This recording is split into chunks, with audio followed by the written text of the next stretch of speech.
Hi. ఇప్పుడు మనకి 27న కల్కి సినిమా రిలీజ్ కానుంది. కల్కి 2898 ఏడి సినిమా. అయితే ఈ సినిమా ఎలా ఉండబోతుంది అనుకుంటున్నారు? ట్రైలర్ బట్టి చూస్తే కొంచెం వరల్డ్ వైడ్‌గా బానే ఉంటదనిపిస్తుంది. ఇందులో ప్రభాస్ లుక్స్ అనేవి కొత్తగా కనిపిస్తున్నాయి గదా! సో కటౌట్ పరంగా ఈ లుక్స్ అనేవి సెట్ అయిందంటారా? అంటే ఫ్యూచర్‌కి తగ్గ సినిమా కాబట్టి ఇయర్‌కి తగ్గట్టు రిలేటెడ్‌గా ఉన్నాం కాబట్టి ఆ డ్రెసెస్ అయన్నీ వాడిరనిపిస్తుంది. అంటే కొత్త మార్వెల్ అనే సీరీస్‌ని మన కల్కి త్రూ మన అందరికి పరిచయం చేస్తున్నారు నాగశ్విన్ అంటున్నారు. నిజమేనా? మేబీ ఎళ్ళొచ్చు అంత దగ్గరికి. అంటే మీ ట్రైలర్‌లో చూసినా గాని ఒక యానిమేషన్ వచ్చింది గదా! BNB Bhairava 'Bujji and Bhairava' అని. చూసారా యానిమేషన్?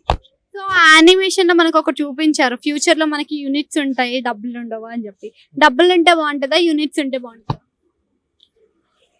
అంటే టైం మారుతున్న కొద్దీ డబ్బుల వాల్యూ కూడా పెరుగుతది కాబట్టి అది ఎక్కడి వరకు వెళ్తదో మనం చెప్పలేము. అందుకే యూనిట్స్ లెక్క మారిందనిపిస్తుంది. ఓకే. ఇందులో మోడర్న్ కార్స్ కనిపించాయి. మోడర్న్ బైక్స్ కనిపించాయి గదా! సో, అవెలా అనిపించాయి? ఇప్పుడు పాత కాలంతో పోలిసి ఈ కాలంకి అన్ని వెహికల్స్ ఎలా మారినాయో ఫ్యూచర్ కూడా మారుతాయి కదా! దాని తగ్గట్లే మూవీ తీసినారు.